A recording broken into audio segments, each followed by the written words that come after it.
Well, howdy there, Internet people. It's Bo again. So, today we are going to talk about the United States and China and friendship and national interests and why China would ever help the United States do something. We're going to do this because we got a question about it, and it's a good question. One thing that I want to point out is that this video was probably recorded days before y'all see it. There's a lot of breaking news happening all over the world right now, and this is one that will probably be pushed back. At time of filming, Israel has engaged in like two small cross-border raids into Gaza. Okay, my guess is that there's gonna be more, but I don't know that yet. So right now, we are talking about the situation if it has not expanded, because that's where we're at the moment of filming. Okay, so here's the question. Why did you say China would help the U.S. defuse the situation in the Middle East? Isn't it in their national interest to have us tangled up in a war?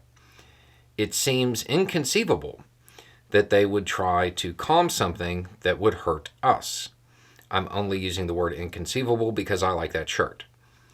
You always say countries don't have friends, so why would they help? Do they actually care about the loss that would occur with a regional expansion of the war? That kind of flies in the face of your "it's only about power" mantra. Okay, so if you missed it, I talked about how it was pretty likely that China might try to calm things as well, but come at it from a different angle. Since that video went out and this message came in, there is now news that the United States reached out to China and was kind of like, hey, can you talk to Iran after study hall and like try to calm them down? And it seems that China is kind of open to that. So why would China be open to that? Is it that they're friends? Or is it that do they actually care about the loss that would occur with a regional expansion of the war? Well, the answer to that is yes, but it's not the loss you're thinking of. You're thinking of people. It's always about power. And how do you get power? What is one thing that helps? Power coupons, money.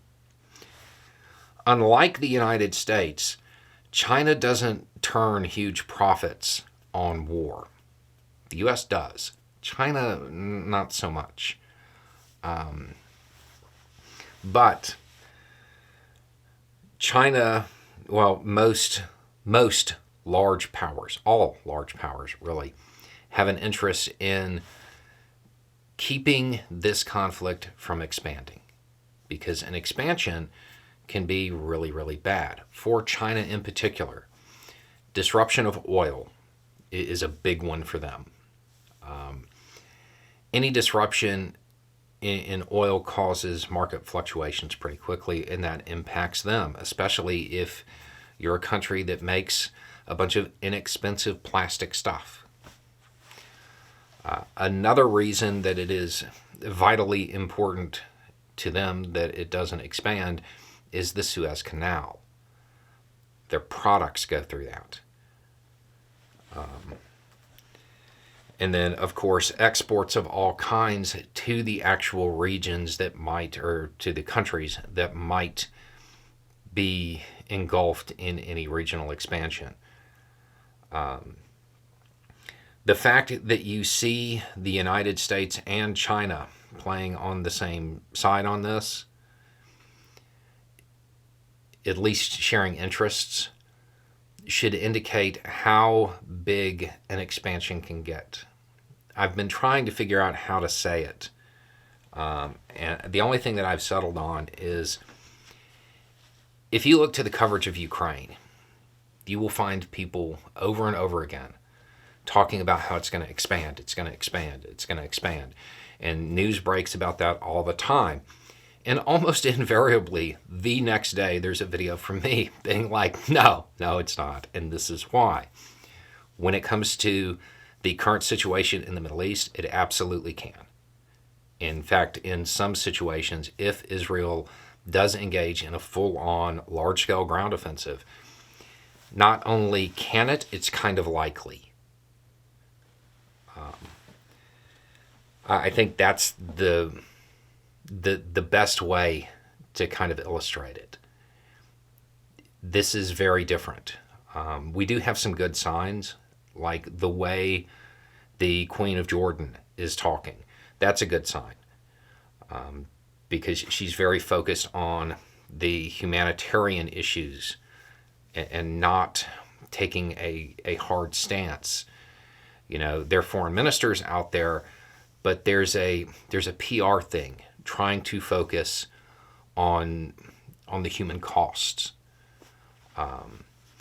So far, we haven't seen a whole lot of rhetoric from Iran. That's good. But the potential is there, and we're talking about it spreading across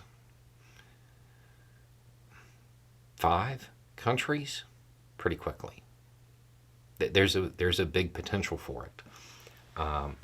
And that's why China was at least open to the idea. I would point out that at time of filming, they haven't agreed to reach out to Iran, but I imagine they're going to, because it is definitely in their interest for it not to expand.